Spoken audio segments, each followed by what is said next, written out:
what if the book of Revelation isn't what we think it is? What if it's not just a prophecy, but a secret code? Today, we're diving into a really unique interpretation, one that claims to have cracked that code and even gives us a timeline for the end of the world. So yeah, let's get right into it. So, the source we're digging into today, it starts with this really bold idea. It asks, what if, for all these centuries, we've been reading the book of Revelation completely wrong? I mean, what if it's not supposed to be a straightforward story at all, but more like a complex cipher, something that's been hiding right there in plain sight the whole time? Okay, so if Revelation is a code, then where's the key, right? How do you unlock it? Well, according to this particular interpretation, it all comes down to a single verse, Revelation 5, verse 12. And the argument here is that this verse isn't just some poetic declaration. No, it's the actual sequential roadmap for the entire apocalypse. And these are the 7 so-called essences that make up the key. You've got power, riches, wisdom, strength, honor, glory, and praise. Now, the really central idea here is that these aren't just random symbolic words. They're a specific sequence.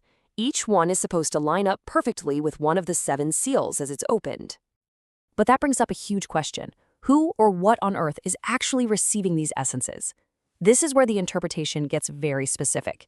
It claims that every single time a seal is opened, its corresponding essence is received by Christ's official representative on earth, and it identifies that representative as the Catholic Church. You see, this is the linchpin, the thing that connects this ancient prophecy directly to real-world history. All right, so let's see how this whole code actually works in practice, starting with the first 4 seals. What's interesting is that this source doesn't map them to future events. Instead, it looks back and maps them to 4 huge eras of history that have already happened. It's basically reframing all of history as the slow unfolding of this prophetic plan. Okay, check out how this pattern unfolds. The first seal, that's linked to Emperor Constantine's conversion, which gave the church incredible power. Then you have the second seal, representing the Crusades, which, opened up all these new trade routes and brought immense riches to the church. The third seal lines up with the Renaissance, a flood of ancient Greek knowledge and wisdom. And finally, the fourth seal is tied to the world wars. The author's take is that these wars gave strength to the people of God by, disarming and weakening their enemies. Now, this is where it gets pretty intense. The author doesn't just leave the 4th seal in the past. They extend its effects right into our modern world with a very direct and pretty controversial claim.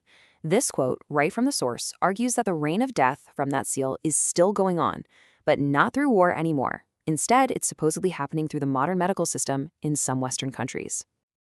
So with those first 4 seals now checked off as historical events, the whole focus shifts from the past to the future.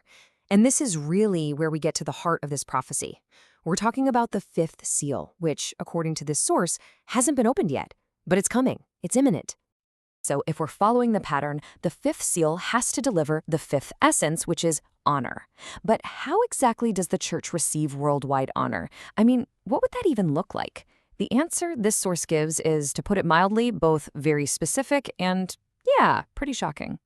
Believe it or not, the entire prediction hangs on this one single verse from the Old Testament book of Zechariah. Just reading it on its own, it's cryptic, to say the least.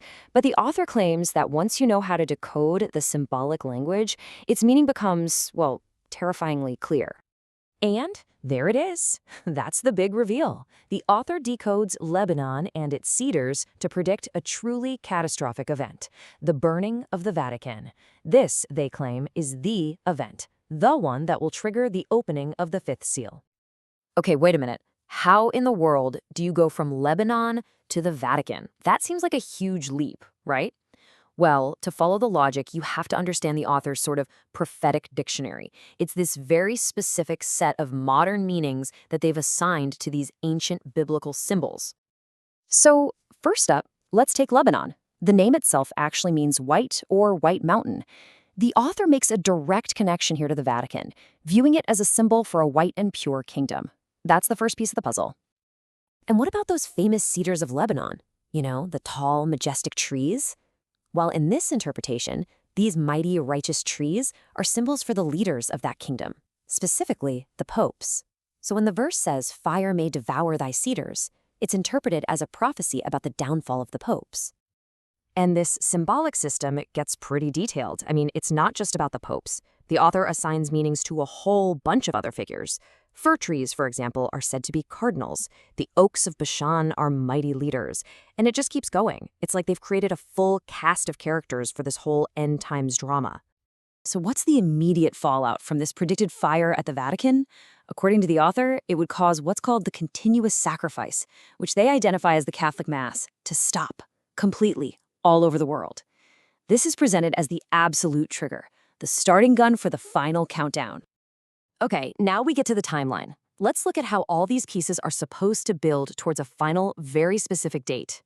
The author lays out this really precise sequence of events, kicking off with the fifth seal and taking us all the way to the end of the age. The key to the whole timeline is this biblical idea of a generation. The author points to Genesis chapter 6, verse 3, and from that defines one single generation as lasting exactly 120 years. That number is crucial. So here's the sequence, exactly as the source lays it out. That 120-year clock, it supposedly started ticking in 1914, with the beginning of World War I. Then, at some point inside that 120-year window, the fifth seal event, the burning of the Vatican, is supposed to happen. From that day, they use the book of Daniel to calculate that exactly 1,290 days later, the Great Tribulation kicks off. Then, that tribulation goes on for another 45 days, and the whole thing wraps up with the opening of the sixth seal. And all of that math leads to the author's ultimate, final calculation. It's pretty straightforward, actually. If you take that starting point, 1914, and you add the 120 years of a generation, you land on a final deadline for all of this stuff to happen, the year 2034. And you see, this brings everything full circle, right back to those 7 essences we started with. The burning of the Vatican is said to give honor to the slain martyrs. The end of the tribulation, when the New Jerusalem is established, that brings glory.